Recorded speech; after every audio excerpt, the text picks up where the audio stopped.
একটু অদ্ভুত লাগছে স্যার। এতগুলো আঘাত করা হয়েছে এর উপরে, ও নড়েওনি আর কোনো রক্ষা করার চেষ্টাও করেনি নিজেকে। হ্যাঁ ভাই, এটা তো অদ্ভুত ব্যাপার, কিন্তু এর থেকে আরো অদ্ভুত ব্যাপার আছে। তুমি এখানে কোনো গন্ধ পাচ্ছ না? কোনো অদ্ভুত গন্ধ? একটা অদ্ভুত স্মেল পাচ্ছি। এটা একটা বিশেষ ধরনের কেমিক্যাল। আর দেখো, এর যেই নাকের হাড়টা দেখছো, এটা খুব খারাপভাবে ভেঙে গেছে। আর এইটা, এর খাদ্যনালীটাও খুব খারাপভাবে ড্যামেজ হয়েছে।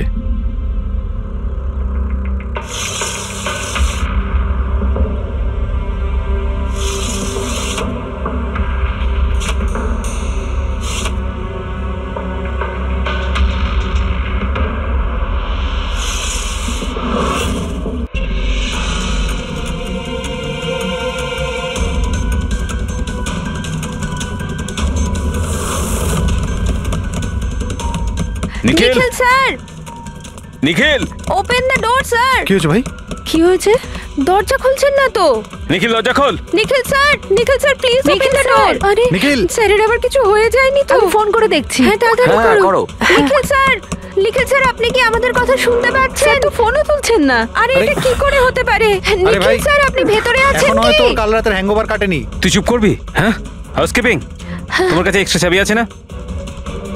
হ্যাঁ, দাও আমাকে। স্যার চাবি তো নেই, হারিয়ে গেছে। আরে হারিয়ে গেছে মানে এটা কি? এরকম করে হারিয়ে যাবে নাকি? ওয়েট, আমি এসে গেছি। ওয়েট, এটা কি করে হলো? তুমি কি কার্ড হারিয়ে ফেলেছো? দেখুন, আপনারা এসব পরে ডিসকাস করবেন। এখন প্লিজ দরজাটা খুলুন। আমার কাছে গেস্ট রুমের ডুপ্লিকেট কি কার্ড আছে। নিখিল, নিখিল স্যার,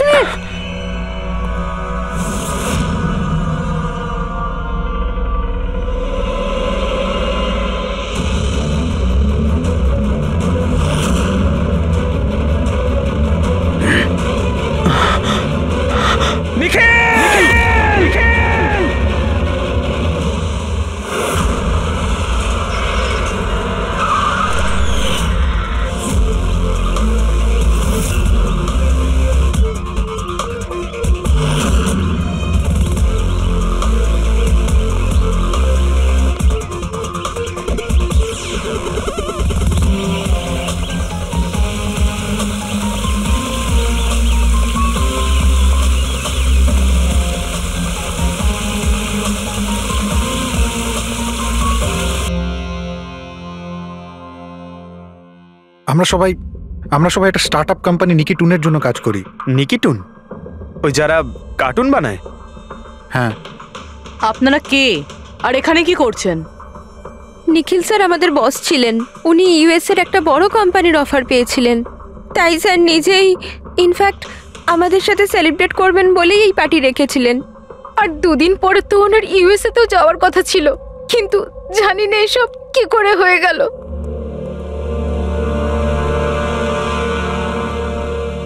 প্লিজ নিজেকে একটু সামলান।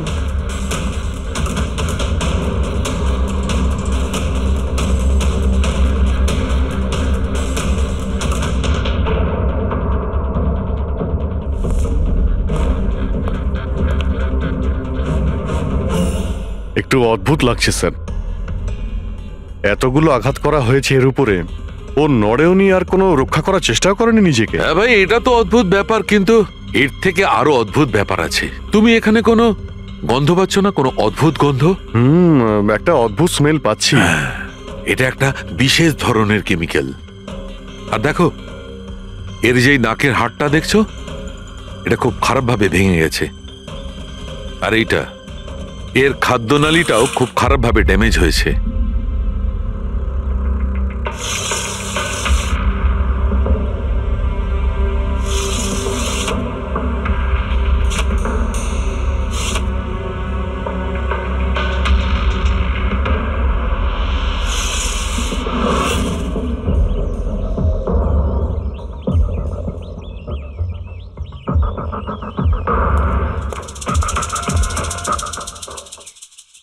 খুন পুরো প্ল্যান করেই করা হয়েছে। এই দেখো, এই ভ্যাক্সটা এই শাটারের লকে লাগিয়ে দেওয়া হয়েছে, যাতে এই লকটা ঠিকমতো বন্ধ না হয় আর খুনি খুব সহজে ভেতরে আসতে পারে। স্যার, তার মানে খুনি এখান থেকে এসেছে?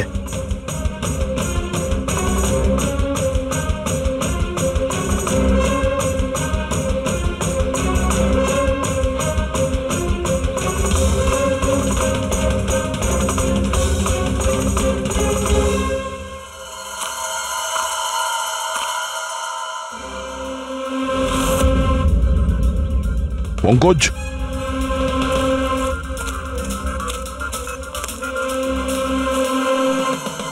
জুতোর ছাপ। স্যার, দেখে তো মনে হচ্ছে 11 নম্বরের জুতো। তুমি একটা কাজ করো, প্লাস্টার প্যারিস নিয়ে এসো আর জুতোর ছাপের একটা কাস্ট বানাও।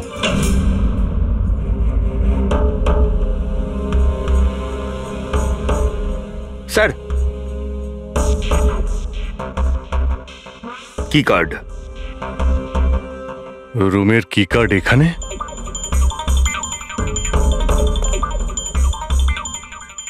আর তো আগে থেকে এখানে আছে।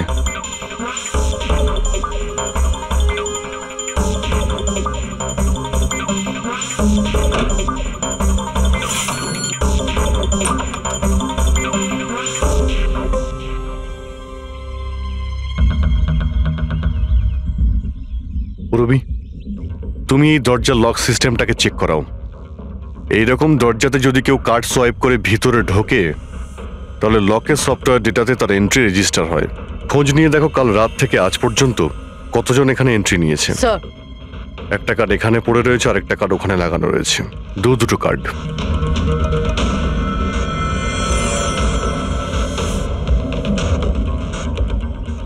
এত বড় অবহেলা! তুমি কি কার্ডটা হারালে কি করে? তুমি কি জানো তোমার এই অবহেলার জন্য আমাদের হোটেলের কতটা রেপুটেশন নষ্ট হচ্ছে? ম্যাডাম, আমি মাস্টারকে সবসময় সামলেই রাখি। আর কালকে যখন আমি সব রুম পরিষ্কার করছিলাম ওটা আমার সঙ্গেই ছিল, কিন্তু কালকে যখন কীর্তি ম্যাডামের রুম আমি ক্লিন করতে যাই তারপর থেকে ওটা খুঁজেই পাচ্ছি না, জানি না কোথায় পড়ে গেছে। সেটা এই কার্ডটা নয় তো আবার? না না স্যার, এটা ওই মাস্টার কার্ড নয়। অদ্ভুত ব্যাপার, আপনি এক ঝলকেই বুঝতে পারলেন যে এই কার্ডটা সেই কার্ড নয়? স্যার, আমাদের যে মাস্টার কার্ডটা ওটা হোয়াইট কালারের হয় আর তার উপরে মাস্টার কার্ড লেখা থাকে। স্যার, এটা একটা নর্মাল কি কার্ড যেটা শুধুমাত্র আমরা গেস্টদের জন্য অ্যালট করি। I see. আচ্ছা, এই নিখিলের রুমে কি আরো কেউ ছিল নাকি? না না স্যার, উনি একলাই ছিলেন। তাহলে ওর রুমে দুটো কি কার্ড কি করে এলো? দুটো কি কার্ডস? স্যার, 1 মিনিট, আমি এক্ষুনি জেনে বলছি। একটু চেক করে দেখা তো মিস্টার নিখিলের নামে আর কোনো কার্ড ইস্যু হয়েছে কিনা। হ্যাঁ ম্যাম, ডুপ্লিকেট কার্ড। ও ইয়েস স্যার, মনে পড়েছে আমার। কালই মিস্টার নিখিল একটা ডুপ্লিকেট কি কার্ড বানিয়েছিলেন। উনি বলেছিলেন যে ওনার যে অরিজিনাল কি কার্ডটা সেটা নাকি হারিয়ে ফেলেছিলেন। কিন্তু একটা কার্ড তো ওনার রুমের সকেটে লাগানো রয়েছে, আর একটা কার্ড তো রুমের ফ্লোরের মধ্যেই পড়েছিল। বলতে পারবো না স্যার, কিন্তু উনি আমাদের বলেছিলেন ওনার কি কার্ডটা হারিয়ে গেছে। কোনো ব্যাপার না, থ্যাংক ইউ ভেরি মাচ। আচ্ছা, একটা কার্ড থাকা সত্ত্বেও নিখিল ডুপ্লিকেট কার্ডটা কেন বানালো? অভিজিৎ কখনো কখনো ডুপ্লিকেট কার্ড এই জন্যই চায় যে ও চায় যে অন্য কেউ ওর রুমে যাতায়াত করুক। আচ্ছা, এরকম নয় তো যে নিখিলের সাথে কারোর অ্যাফেয়ার চলছে ওর অফিসে কিংবা অন্য কোথাও? হতে পারে ওই চাবিটা ওর গার্লফ্রেন্ডকে দিয়েছিল আর ওর গার্লফ্রেন্ড ওকে মেরে দিয়েছে। স্যার, দরজার লকিং সিস্টেম স্ক্যান করে নিয়েছি। রাত্রে কি কার্ড দুবার সোয়াইপ হয়েছে, একবার 1:30টার সময়, একবার 1:45টার সময়। ওই টাইমেই নিখিলের খুনও হয়েছিল, কিন্তু খুনি রুমে দুবার কেন গেছিল? দুবার নয়, 3 বার। একবার ডুপ্লিকেট কার্ড দিয়ে, একবার মাস্টার কার্ড দিয়ে, আর আরেকবার ওই জানালা দিয়ে যেটা খোলা ছিল। স্যার, আমি সবাইকে জিজ্ঞাসা করে নিয়েছি, আর প্রত্যেকেরই বক্তব্য হলো তারা রাত্রে ঘুমোচ্ছিল।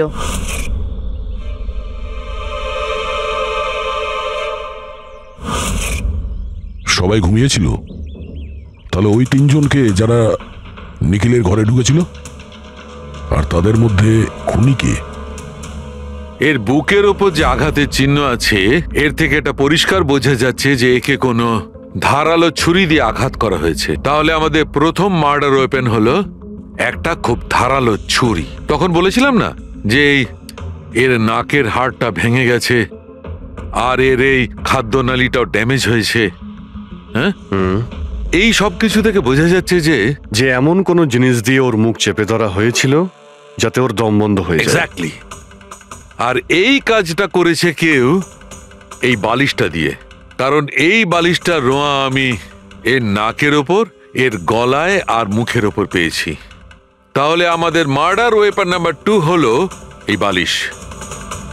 অভিজিৎ, মনে আছে ঘরের মধ্যে যখন ঢুকেছিলাম তখন আমি তোমাকে বলেছিলাম কোনো অদ্ভুত গন্ধ পাওয়া যাচ্ছে? হ্যাঁ, আপনি বলেছিলেন যে ওই কেমিক্যালের মতো একটা গন্ধ আসছে। এক্স্যাক্টলি অভিজিৎ, ওই কেমিক্যাল হচ্ছে ডায়াবেটিসের ওষুধ। যেটা ডায়াবেটিসের পেশেন্টরা প্রায় ইনজেকশনের মাধ্যমে নিয়ে থাকে। এই দেখো, এই যে এখানে। আমার মনে হয় না যে ও ডায়াবেটিস ছিল। এই যে ইনজেকশনটা কোনো আনাড়ি লোক দিয়েছে। ও একে ডায়াবেটিসের ওষুধটা শুধু মেরে ফেলবার জন্যই দিয়েছে। স্যার, ওই কেমিক্যালটা নয় তো যেটা ডায়াবেটিসের রোগীদের জন্য তো ওষুধের কাজ করে, কিন্তু যদি কোনো নর্মাল মানুষ নিয়ে নেয় বা ওভারডোজ হয়ে যায় তাহলে মারাও যেতে পারে। এক্স্যাক্টলি। এই 3টে পদ্ধতির মধ্যে যে কোনো একটা পদ্ধতি দিয়ে একে মারা যেত।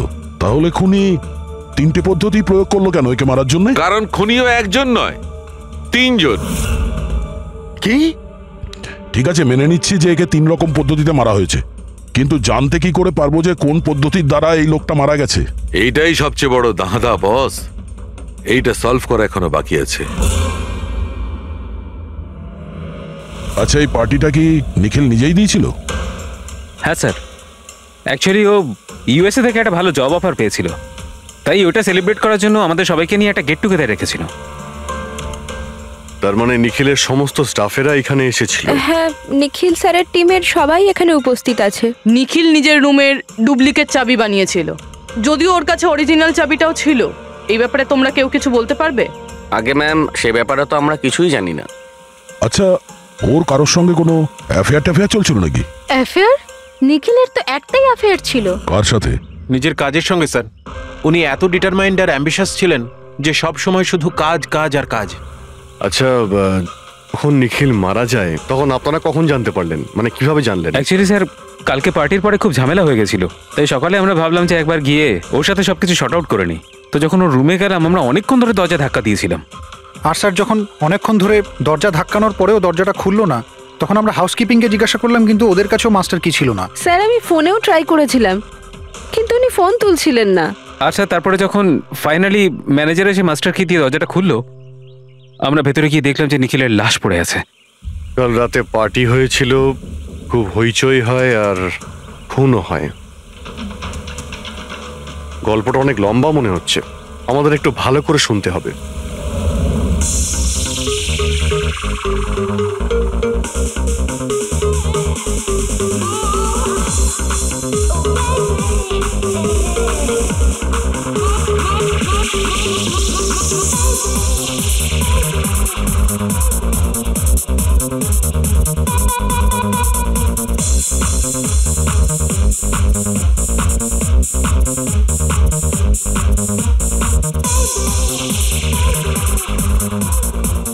Hey, everyone, I want to raise a toast here.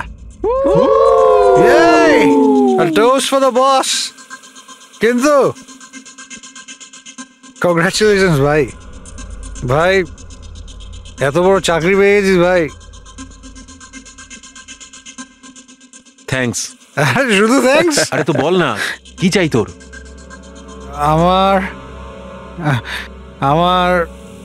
আমি আমার অধিকার চাই, যেটা তুই কেড়ে নিয়েছিস, ইনফ্যাক্ট আমাদের সবার। বল, দিবি? হ্যাঁ, এই যে তুই ইউএসএর চাকরি নিয়ে তো লাফাচ্ছিস না, এই অপরচুনিটিটা তুই আমাদের সবাইকে ঠকিয়ে পেয়েছিস। এবার তুই লিমিট ক্রস করে যাচ্ছিস। লিমিটও নয় নিখিল, তুই লিমিট ক্রস করেছিস, বুঝলি? কি বাজে কথা বলছিস তোরা? বাজে কথা নয়, ও একদম ঠিক বলেছে। তোর ডিলের পেপার ইউএসএ কোম্পানির সঙ্গে আমি দেখেছি। ইউএস এর কোম্পানি নিকি টুনস মানে আমাদের কোম্পানিকে ফান্ড অফার করেছিল, কিন্তু তুই আমাদের সবার পরিশ্রম ব্যবহার করে একাই ক্রেডিট নিতে চাইছিস। মনোজকে মনে আছে? মনোজ গাইজ, কলেজে এর একটা বন্ধু ছিল যার নাম ছিল Manoj. The guy was really intelligent, very intelligent. সে বেচারা নিজে কষ্ট করে কিছু সফটওয়্যার বানিয়েছিল, কিন্তু আমাদের এই মহান বন্ধু ওর বানানো ওই সমস্ত সফটওয়্যারগুলো একটা সফটওয়্যার কোম্পানিতে বিক্রি করে দেয়। কিন্তু ও ছিল সহজ সরল ছেলে, সে এটাকে কিছুতেই মেনে নিতে পারেনি আর তাই সুইসাইড করে ফেলে। কিছু মনে পড়লো নিখিল? ও, তাহলে এত হিংসা করিস তোরা আমাকে? তাই যদি হয় তাহলে আমার সঙ্গে বিজনেসে এসেছিলি কেন? আছে কোনো উত্তর নেই? আমি বলছি তোকে, কারণ তুই একটা বড় লুজার। আর তুই শুধু একা নয়, তোরা সবাই এক একজন লুজার। পার্টি শেষ, যা এবার বাড়ি যা, গেট লস্ট। আরে তোর পার্টিতে থাকতে গেছে, ফালতু কথা বলে চলে গেল। চল এখান থেকে। আরে আরে ভাই, নিজেকে একটু সামলা, কি করছিস কি? আপনারা সবাই ছিলেন কিভাবে আলাদা আলাদা রুমে? স্যার সিনিয়র ম্যানেজমেন্টের 4 জন আলাদা আলাদা ঘরে ছিল, মানে আমি, জোসেফ, অরুণ আর ওদিকে নিখিল। বাকিরা 2 জন করে রুম শেয়ার করেছিল। স্যার একটাতে জয়া আর প্রীতি, একটাতে সারদা আর কীর্তি, আর একটাতে অভয় আর ও। আপনারা আপনাদের রুমে যাওয়ার পরে আর বাইরে বের হননি? কিন্তু পার্টি তো অনেক তাড়াতাড়ি শেষ হয়ে গেছিল না? আর আপনারা ভালো ছেলের মতো সবাই নিজের রুমে গিয়ে শুয়ে পড়েছিলেন, হ্যাঁ? স্যার আসলে আমি আর সারদা সারা রাত গল্প করেছিলাম, কারণ পার্টিতে যা কিছু হয়েছিল সেগুলো আমরা ভুলতে পারছিলাম না। হ্যাঁ স্যার, আমরা তো রুমেই ছিলাম আর প্রায় আমরা ভোর 5টা পর্যন্ত গল্প করেছি। স্যার আমার তো কিছু করার ক্ষমতাই ছিল না। আমি তো পার্টি থেকে রুমে ফিরলাম আর শুয়ে পড়লাম, আর তারপর সকালেই আমার চোখ খুলেছিল। ঠিক স্যার, এর অবস্থা তো একটু বেশি খারাপ ছিল। ইনফ্যাক্ট এতটাই খারাপ যে রাতে বারবার উঠে আমাকে চেক করতে হচ্ছিল। স্যার আমি তো তাড়াতাড়ি ঘুমিয়ে পড়েছিলাম, কিন্তু হ্যাঁ রিদ্ধি রাতে অনলাইন ছিল। হ্যাঁ স্যার, আমি আমার বয়ফ্রেন্ডের সাথে ভিডিও কলে কথা বলছিলাম। ও লন্ডনে থাকে, তাই আমাদের টাইম জোন আলাদা। আমরা প্রায় ভোর 4টে পর্যন্ত কথা বলি। আপনি চাইলে আমার কল লগ চেক করতে পারেন। আর জোসেফ? জোসেফ কোথায়? জোসেফ? জোসেফ? ও তো আমার মনে হয় স্যার রাতের পার্টির পর থেকেই উধাও। কি বলতে চাইছো উধাও মানে? স্যার রাতে পার্টিতে ও আমাদের সঙ্গেই ছিল, তারপর আমরা আমাদের রুমে চলে যাই, কিন্তু জানি না স্যার ও যেন কোথায় চলে গেছে। আর স্যার যখন সকালে এইসব হচ্ছিল আমি ওকে ফোনও করেছিলাম, কিন্তু স্যার ওর ফোনটা ঢুকলো না। পরে যখন আমি রিসেপশনে গিয়ে এনকোয়ারি করি তখন জানতে পারি ও রাত্রেই হোটেল থেকে বেরিয়ে গেছে।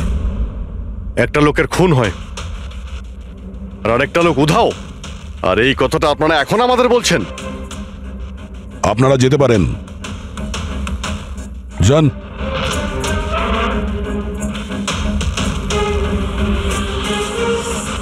স্যার আমার তো মনে হচ্ছে এরা প্রত্যেকে মিথ্যা কথা বলছে।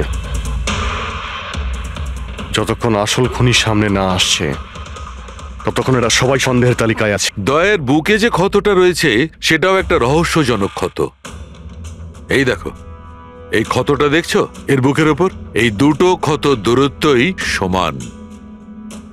আরো একটা কথা, এই ক্ষতগুলোতে ভেতরের দিকটায় একটু সূচলও রয়েছে আর বাইরের দিকটা একদম প্লেন। ডক্টর সালুকে ছুরির দাগ তো এরকমই হয় না? মানে একদিকে ভোঁতা আর অন্যদিকে ধার? হ্যাঁ দয়া, হয় ছুরির চিহ্ন এইরকমটাই হয়, কিন্তু এই কেসটা সেরকম নয়। আর এই কেসটাতে এই দুটো ক্ষতর মধ্যে যে সমান, একদম সমান দূরত্ব রয়েছে, সেরকম ছুরির ক্ষততে হতে পারে না। তাই আমার মনে হয় এই ক্ষতটা কাঁচির, বুঝলে, কাঁচির, যাতে সূচলো দিকটা ভেতরের দিকে থাকে আর প্লেন দিকটা বাইরের দিকে থাকে। আর এই কাঁচিটাও খুব সাধারণ এলেবেলে কাঁচি নয়। স্যার আমি কাঁচিটা বাইরে গার্ডেনের থেকে পেলাম।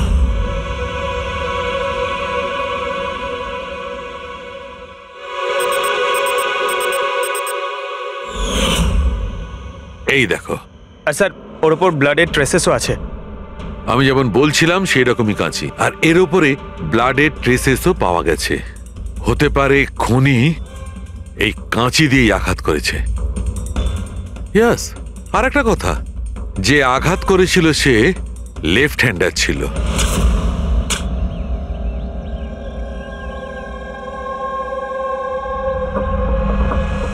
এই দেখো, যখন কোনো লোক বাঁ হাত দিয়ে আঘাত করে তখন ক্ষতটা ডান দিকে হয়, আর যদি ডান দিক থেকে আঘাত করা হয় তখন ক্ষতটা বাঁ দিকে হয়। যেহেতু এর ক্ষতটা ডান দিকে হয়েছে, তার মানে আমি নিশ্চিতভাবে বলতে পারি যে আঘাতটা করেছে সে একজন লেফটি, বাঁহাতি। আর একটা কথা, যেই আঘাতটা করুক না কেন সে একজন পুরুষ, কারণ এতবার এত গভীর ক্ষত, প্রায় 7 ইঞ্চি গভীর ক্ষত, তার জন্য তো খুব শক্তি দরকার। তার মানে খুনি লেফট হ্যান্ডেড, খুব শক্তিশালী লোক। আর তার জুতোর সাইজ 11। চলো, প্রথম খুনির ব্যাপারে কিছু তো জানতে পারা গেল।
স্যার দুজন, অরুণ আর অভয়, বাঁহাতি।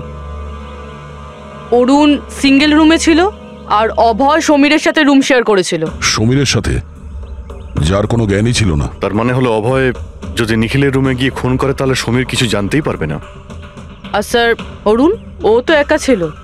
এই দুজনেরই পোটেনশিয়াল সাসপেক্ট। আচ্ছা, ওদের জুতোর মাপটা চেক করেছো? হ্যাঁ স্যার, চেক করেছি। দুজনের মধ্যে কেউই 11 নম্বরের জুতো পরে না। অরুণ 13 নম্বরের জুতো পরে আর অভয় 8। আর যে 11 নম্বরের জুতোর চিহ্ন পাওয়া গিয়েছিল সেটা কারোর সঙ্গে ম্যাচ করেছে? হ্যাঁ স্যার, ম্যাচ হয়েছে। ধীরজ। ধীরজ? ধীরজও সিঙ্গেল রুমেই ছিল, কিন্তু স্যার ওর লেফট হ্যান্ডেড নয়, রাইট হ্যান্ডেড। আচ্ছা, এরকম না তো যে ডক্টর সালুকের কোনো ভুল হয়েছে? মানে আমি বলতে চাইছি খুনি বাঁহাতি নয়। ডক্টর সালুকের সঙ্গে কথা বলার আগে এই ধীরজের সঙ্গে কথা বলি। স্যার, আপনাদের কোথাও একটা ভুল হচ্ছে স্যার। আমি সত্যি ওকে খুন করিনি স্যার। ক্রাইম সিনে আমরা তোমার জুতো ছাপ পেয়েছি। স্যার, এটাও তো হতে পারে যে অন্য কেউ আমার জুতোটা পরে নিয়েছিল। আসলে আমি জুতোটা রুমের বাইরে রেখেছিলাম পলিশ করার জন্য। কিন্তু তুমি রুমের মধ্যে একা ছিলে আর তোমার কাছে তার কোনো পোক্ত প্রমাণও নেই। স্যার, ওই সারদা। সারদা? সারদা কি? স্যার, অ্যাকচুয়ালি ওর আর আমার অ্যাফেয়ার চলছে, কিন্তু কথাটা আমরা এখনই কাউকে জানাতে চাইনি। কিন্তু স্যার, সারদা আমার সঙ্গে আমার রুমেই ছিল। কিন্তু সারদা তো বললো যে ও নিজের ঘরে ছিল কীর্তির সাথে। স্যার, সে তো বাঁচার জন্য ও মিথ্যে বলেছিল। আসলে কীর্তি একমাত্র আছে যে আমাদের সম্পর্কের কথা জানে। ইনফ্যাক্ট কীর্তি আমাদের এনকারেজ করেছিল।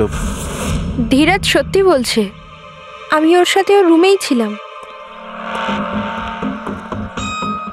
স্যার, ওর কথাই যদি ঠিক হয় আর সত্যিই কেউ হয়তো ওর জুতো পরে খুনটা করেছে। হতে পারে। এই ঘাস আর মাটি জুতোর মধ্যে গেল কি করে? এমন কিছু আছে যা আমরা এড়িয়ে যাচ্ছি।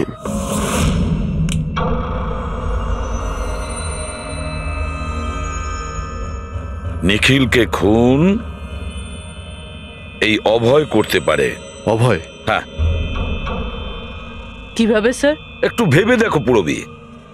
অরুণ, যার জুতোর সাইজ 13 নম্বর, এই জন্য অরুণ ধীরাজের জুতো পরতে পারবে না। তার কারণ ধীরাজের জুতোর সাইজ 11।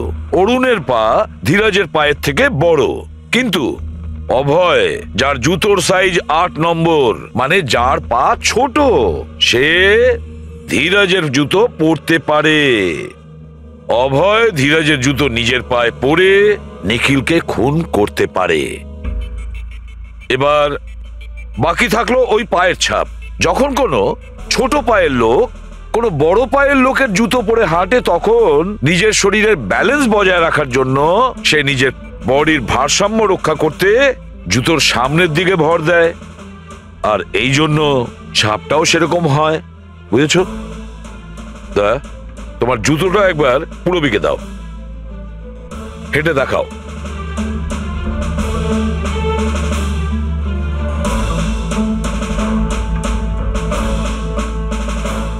এবারে হাঁটো।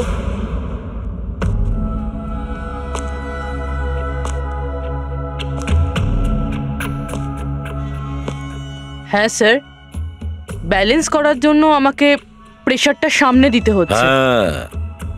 সেই জন্যই আমরা ওখানে যে জুতোর চিহ্ন পেয়েছিলাম সেটা সামনের দিকটায় বসেছিল। মানে 3টে খুনির মধ্যে একটা খুনি হলো অভয়।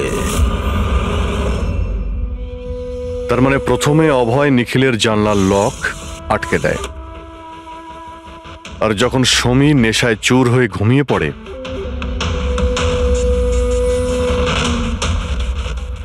অভয় বাইরে যায়, ধীরাজের জুতো পরে,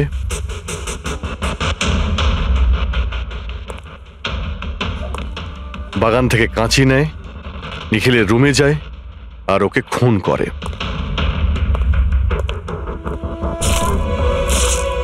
এবার খোঁজ নিতে হবে বাকি দুজন খুনি কারা, আর এই তিনজনের মধ্যে প্রথম কে খুন করেছে।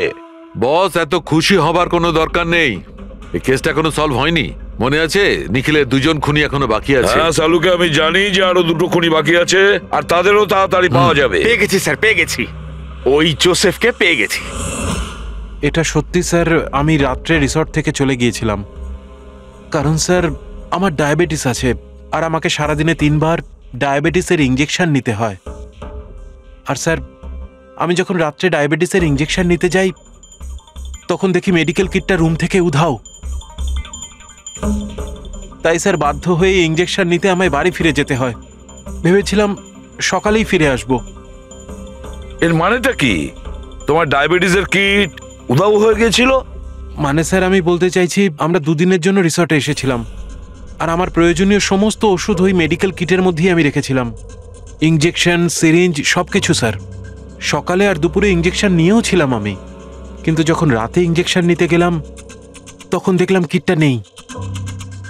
কিটটা কখন কে কেন নিয়ে গেল আমি কিছু জানি না স্যার। আমরা ধরে নিচ্ছি তুমি সত্যি কথা বলছো, কিন্তু তোমার মোবাইল ফোন কেন অফ ছিল? স্যার আমার মোবাইলটা ডিসচার্জ হয়ে গিয়েছিল আর চার্জারটা রিসর্টে পড়েছিল। ঠিক আছে, এখনকার মতন যেতে পারো। প্রয়োজন হয়তো আমরা তোমাকে আবার ডাকবো, ঠিক আছে? Okay sir. বস, আমি বলেছিলাম না 3 জনের মধ্যে কোনো একজন নিখিলকে ডায়াবেটিসের ওভারডোজ দিয়েছিল।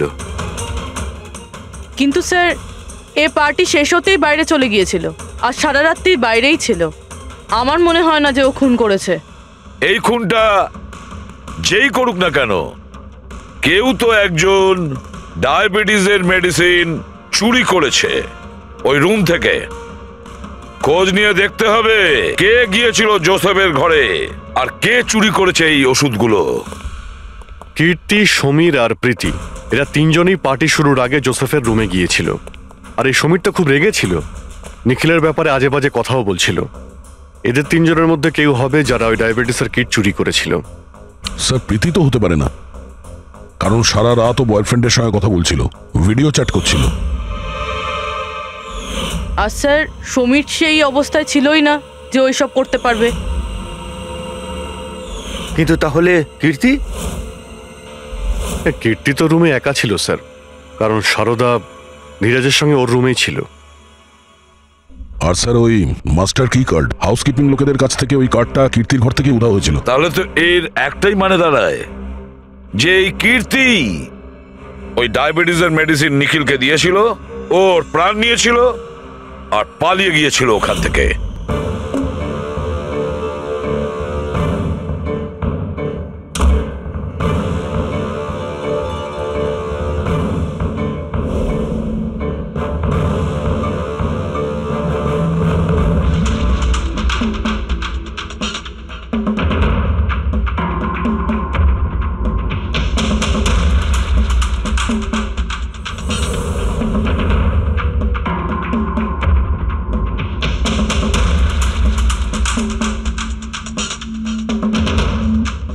স্যার, দুজনকে তো পেয়ে গেলাম।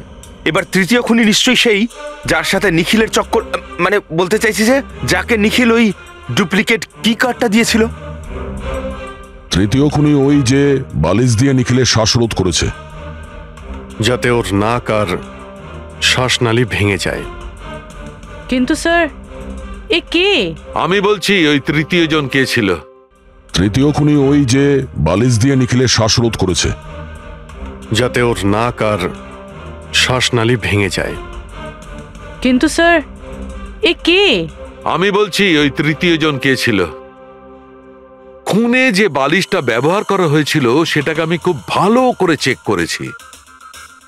আর এমনিতে তো কাপড়ের ওপর থেকে হাতের ছাপ সংগ্রহ করাটা খুব কঠিন ব্যাপার, প্রায় অসম্ভব ব্যাপার। কিন্তু এখন ইদানিং বিদেশে একটা নতুন টেকনিক ব্যবহার করা হয়ে থাকে, যার কারণে এটা সম্ভব হচ্ছে। এতে স্বর্ণচুর ব্যবহার করে সব ফালতু কথা আমাকে শুনিও না। শুধু এটা বলো যে বালিশের ওপর থেকে ফিঙ্গারপ্রিন্ট পেয়েছো। আমি চেষ্টা করেছিলাম কিন্তু পাইনি। তাহলে এসব গল্প কেন শোনাচ্ছ যখন তুমি কিছুই পাওনি? এটা কে বললো যে আমি কিছু পাইনি? তুমি তো এক্ষুনি বললে। না না, আমি বলেছি ফিঙ্গারপ্রিন্ট পাইনি। আরে এ তো বস, ফিঙ্গারপ্রিন্ট না পাওয়া সত্ত্বেও ওই বালিশ থেকে আমি অনেক কিছু পেয়েছি। এক তো ওই বালিশের ওপর থেকে কারোর হাতের চামড়া ছোট ছোট টুকরো পেয়েছি, ওটাকে আমি ডিএনএ টেস্টে পাঠিয়েছি। আর ওই বালিশটাকে আমি যখন আরো ভালো করে চেক করলাম তখন আমি ওর ওপর থেকে পেলাম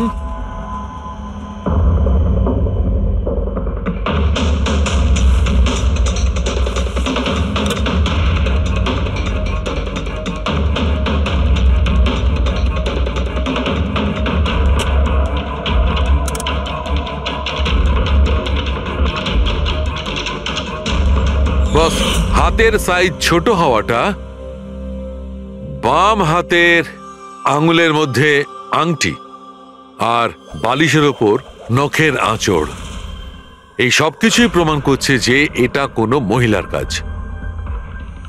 দেখলেন স্যার, আমি বলেছিলাম কিনা নিখিলের নিশ্চয়ই কোনো মহিলার সাথে চক্কর ছিল। কিন্তু কে কে হতে পারে? এরা ওই হাতের ছাপের সঙ্গে ওদের হাতের ছাপ ম্যাচ করিয়ে দেখুক না।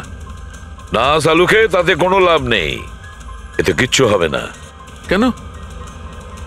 এবার দেখো, এই ধীরাজ সারদার সঙ্গে নিজের রুমে ছিল। জোসেফ, ও তো রিসোর্টে ছিলই না। কীর্তি, এই কীর্তি ডায়াবেটিসের ওষুধ দিয়ে নিখিলকে মেরে ফেলে। অভয়, এই অভয় নিখিলকে কাঁচি দিয়ে মেরে ফেলে, কাঁচি দিয়ে। জয়া তো ঘুমিয়েছিল রিসর্টে নিজের রুমে। প্রীতি সারা রাত ভিডিও কলিং এ এনগেজ ছিল। সমীর তো ড্রিঙ্ক করে বেহুশ ছিল। তাহলে এদের মধ্যে বাকি থাকলো অরুণ, যার কাছে কোনো প্রমাণ নেই। ও বলেছে ও একাই নাকি রুমে ছিল। অরুণ? কিন্তু বস, খুনি তো কোনো মহিলা। সেই জন্যই তো সালুকে এদের মধ্যে কারোর হ্যান্ডপ্রিন্ট ম্যাচ করবে না। এদের মধ্যে কারোর হ্যান্ডপ্রিন্ট ম্যাচ করবে না, কারণ খুনি এদের মধ্যে কেউই নয়। এদের মধ্যে কেউই না, অন্য কেউ। আর আমি জানি সে কে।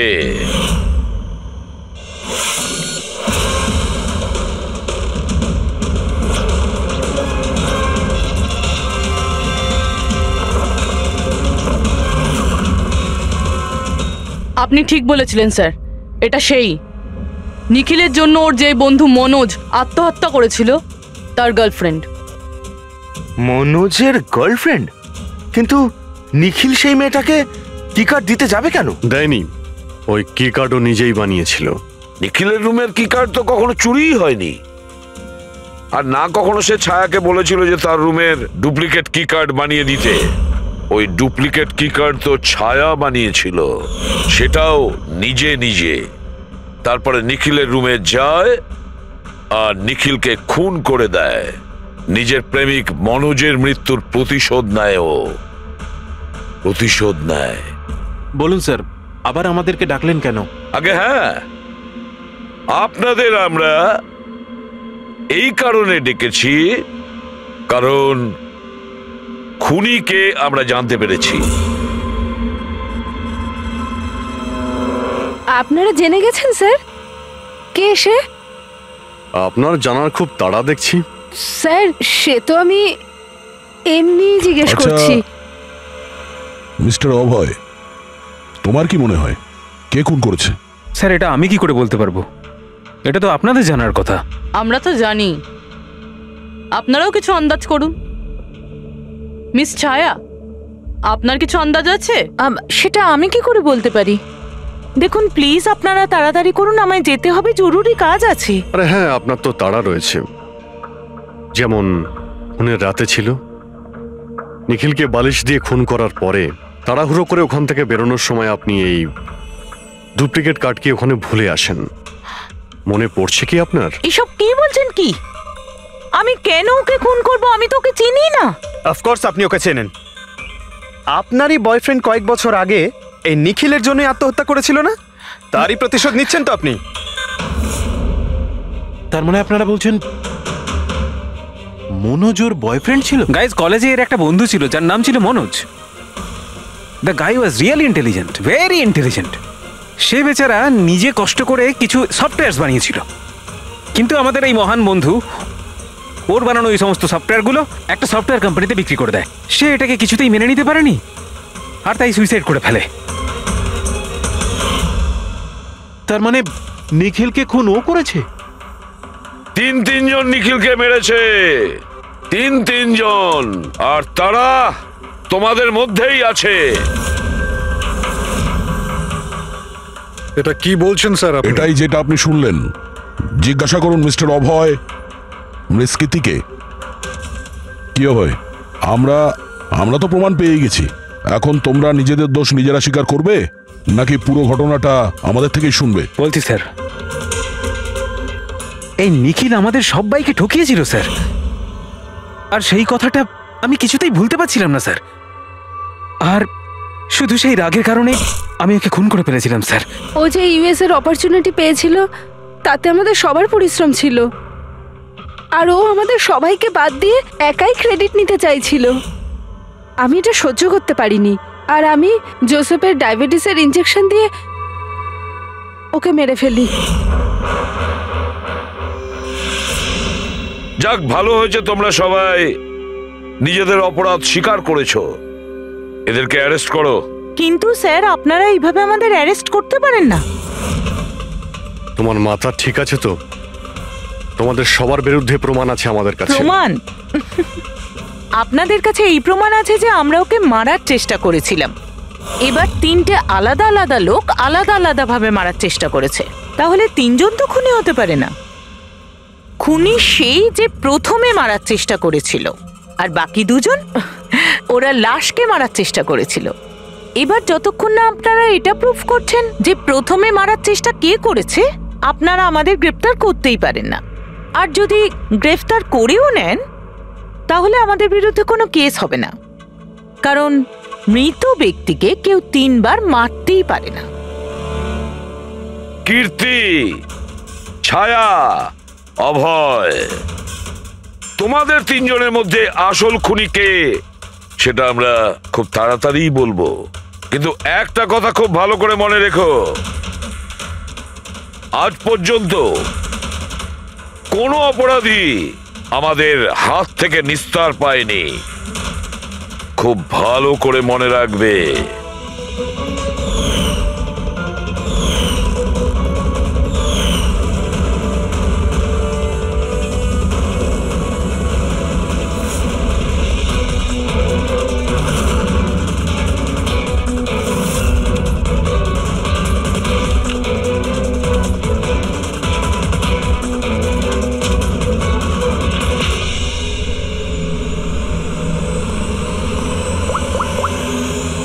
বস,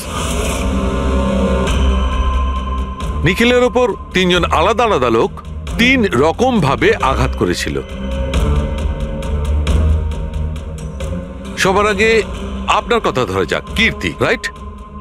আপনি নিখিলকে ডায়াবেটিসের ওষুধের ওভারডোজ দিয়েছিলেন, ইনজেক্ট করেছিলেন। সাধারণত যখন আমরা কাউকে ওষুধ দিই বা বিষও দিই তখন সেটা মানুষের দেহে ছড়িয়ে পড়ে তার রক্ত প্রবাহের মাধ্যমে।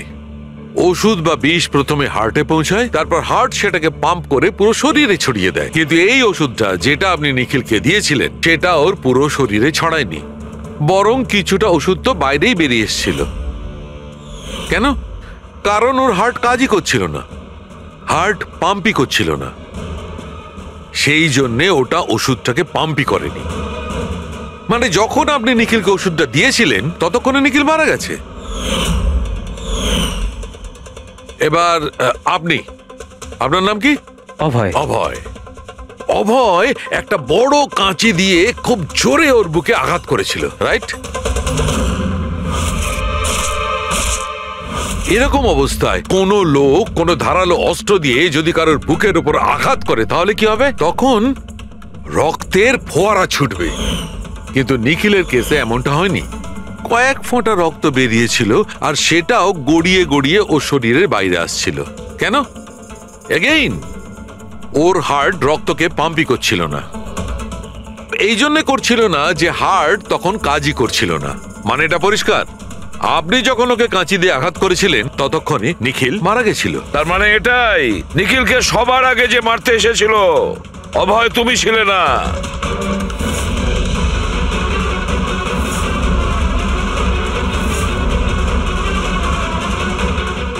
আর কীর্তি তুমিও নও। নিখিলকে যে প্রথম মেরেছিল ছায়া, নিখিলের প্রাণ নিয়েছে এই ছায়া। বালিশ দিয়ে ওর মুখ চাপা দিয়ে ওর শ্বাস রোধ করে। কি ছায়া, আর কোনো প্রমাণ চাই তোমার? এবার সবকিছু পরিষ্কার। অভয় আর কীর্তি, তোমাদের খুন করার অপরাধে তোমাদের দুজনের অন্তত 7-8 বছরের জেল অবশ্যই হবে। আর ছায়া, তোমার নিখিলকে খুনের অপরাধে বাকি জীবনটা জেলের গড়াদের পিছনে পচে মরতে হবে। সারা জীবন জেলের গড়াদের পেছনে বসে।